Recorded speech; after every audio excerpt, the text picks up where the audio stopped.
Hi guys, welcome back to my channel. My name is Opayemi, and if you're new here, you're very much welcome.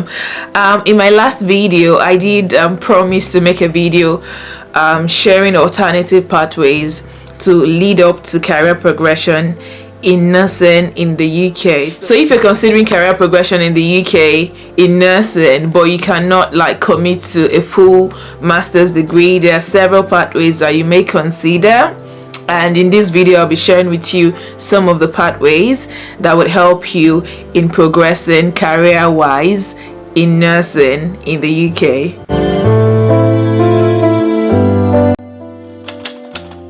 First one will be postgraduate certificate in certain specialties. So this would actually help you to specialize in a field or in a specialty, like it will give you specialized training. So for instance, like a postgraduate diploma, you could consider critical care, oncology, and a few other ones. So these courses are shorter and they're actually focused on a particular specialty, giving you specialized training in a particular specialty. So they're quite short. I know usually it takes about a year to have a postgraduate diploma in, say, oncology, for instance, or maybe critical care, whatever specialty you like. So it takes about just 1 year if you're doing it full time.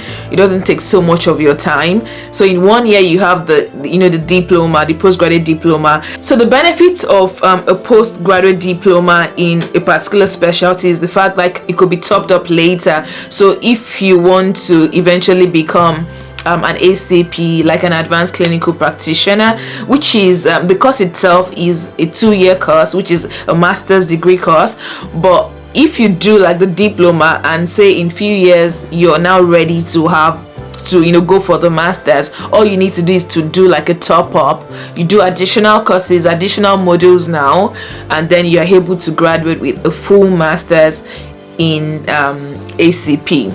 So this could also lead to a band 7 role. I mean, just the postgraduate diploma in whatever specialty now, it could actually lead to a band 7 role, a band 7 specialist role now. So I think this is something you could consider doing. So the next one is the NHS leadership programs. I am so obsessed with this because I'm also undergoing one of the leadership programs. The one I'm doing currently is the Edward Jenner leadership program, and this particular one has about 2 levels, and each level has 2 courses. So 2 levels and then 2 courses per level, if that makes sense. And it is actually free on the NHS Leadership Academy website. I'll leave the link in the description. So it is either free, or you could get it could be subsidized by your trust. So if you think that this is something that you really want to do, you could speak to your trust and they might be able to fund it. I know for the most part it is free, so long you're currently working in the NHS, I think so. But then if you need to pay a certain amount, which I don't think you need to, you could actually get it subsidized by your trust. So there are other leadership programs delivered by the NHS Leadership Academy. I'll just look through my notes because I've written them down here. So one is the Mary Sickle program. This is for band 5 nurses and even band 6 nurses, I think, and this actually focuses on early leadership development. So you're band 5, we're already looking forward to becoming a leader. So if you're very new to leadership roles in the NHS, you may want to consider the Mary Sickle program. There's the NHS-funded program as well. I've actually checked this. So when I was looking for leadership courses, I did stumble on this as well, and it's called the NHS-funded program. So this actually prepares senior nurses for executive leadership roles. So again, if you're already an experienced NHS nurse or an experienced nurse now, for instance, you already say you're even a manager already, you already have a band 7 role or a band 7 position at the moment, you may consider the NHS-funded program because it actually prepares senior nurses for executive leadership positions. And then the last one, which I've actually talked about, which is the one I'm currently doing, I think I'm still on the level 1 because it is quite intense and it is very, very robust. I would definitely recommend the Edward Jenner program to anyone who is aspiring to become a leader, a manager, and it just if you're a newbie or a novice in the leadership thing, it is something that you could consider. It was recommended by my previous band 7, like my previous manager, and I've enjoyed it so far. I'm still on level 1, but I've enjoyed it so far. So there's another one called the Aspiring Nurse Leader Programs, and this one is actually designed to those aiming for like band 8 roles or matron role. So what I will just do is I'll leave the link to the NHS Leadership Academy in the description. If you go onto the NHS Leadership Academy website, you will find several leadership programs available. Most of them are free, and like I said, if you need to pay a certain amount, you could actually just speak to your trust and they'll get it subsidized, or they could even fund those programs if you want to attend any of them. The next pathway is the specialist training pathway, and one of them, I know I talked about having a postgraduate diploma and all of that. Even though that could, like, even talking about the postgraduate diploma, you could have a postgraduate diploma in education. I'll come to that later when I talk about the teaching roles, but let's just for now, let's focus on the specialist training courses that you could do. One of them is the NMP, which is the non-medical prescribing. So when you finish this course, it's a 6-month training program.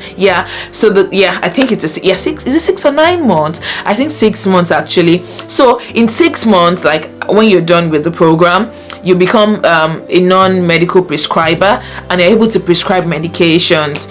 Obviously, you still have to be assessed, you have to be competent, you may need to shadow someone who is more experienced before you'll be allowed to start prescribing on your own.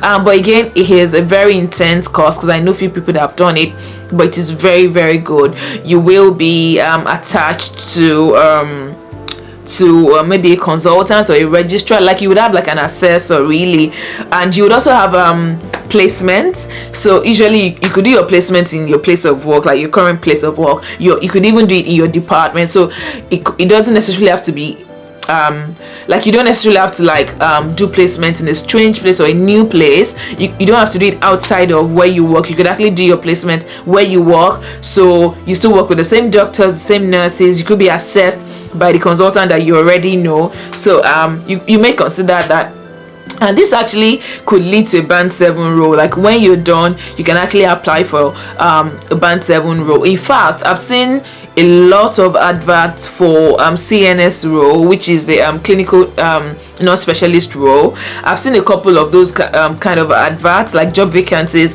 and they would actually say that an NMP certificate is essential. So they need the CNS, like the clinical non-specialist, to have an NMP certificate. They want you to be able to prescribe medication. So I think this is something you may consider if you do not have the time for a full master's degree. With the NMP, which is a 6 months program, you can still get a band 7 job. You can get a band 7 position as a CNS, especially if you already have experience in a particular specialty. For instance, say you are already working in, say, breast cancer disease group, so you're already like well experienced in oncology, but your focus is on breast, or your focus is on maybe kidney cancer or lung cancer. So you've established your presence in that niche, in that specialty for years, and then you go on to have an NMP certificate. That's an additional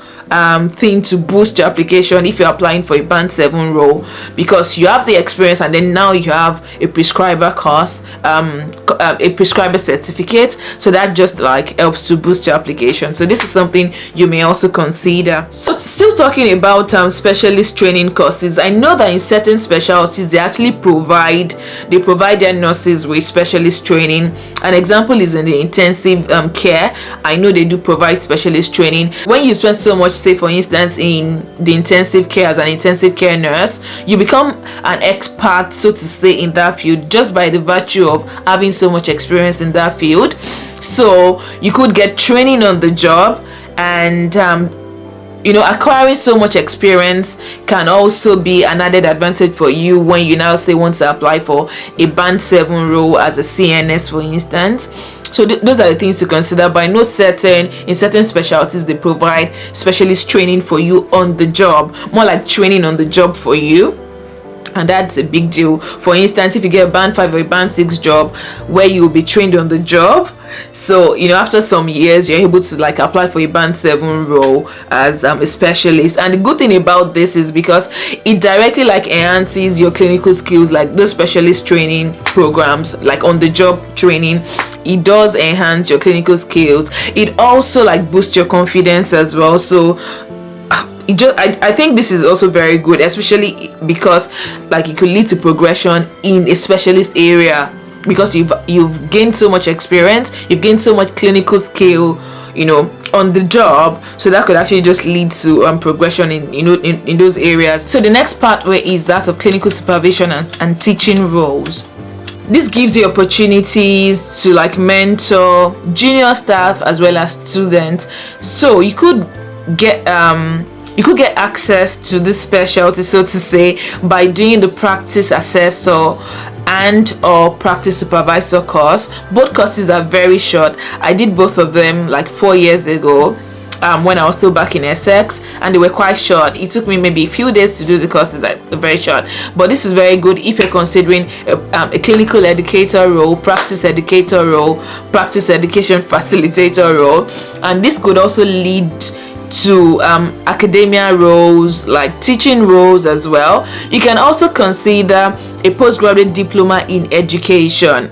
So there are short courses you could do. For instance, a postgraduate diploma in education only takes about 1 year if it's full-time, I believe, maybe 2 years if it's part-time, but I think in 1 year you should be done if it's full-time. So that's also a short course you could do in addition to the practice assessor or supervisor course. But you could even start with the practice assessor course, finish that, apply for a PEF role in your trust, and then you could now consider a postgraduate certificate in education, and that can actually help you if you love teaching, if you want to be a university lecturer. I mean, it's a good way to start your teaching career, so to say. The next one will be secondment or rotational program. So I am currently considering a secondment, a band 7 secondment position. In fact, I'm looking out for that, and this is just to get experience as a band 7. Again, it's I'm not sure I've mentioned it anyways, but a secondment role is quite temporary. So for instance, if someone is going on maternity leave, or maybe someone is on long-term illness leave, like sickness leave, and they need someone to just fill in the position temporarily, so for a year, for 2 years, whatever, but I know for maternity cover it's like for 1 year. It's a good way to learn on the job if you're looking at becoming a manager, becoming a leader, and this is something I'm actively considering doing.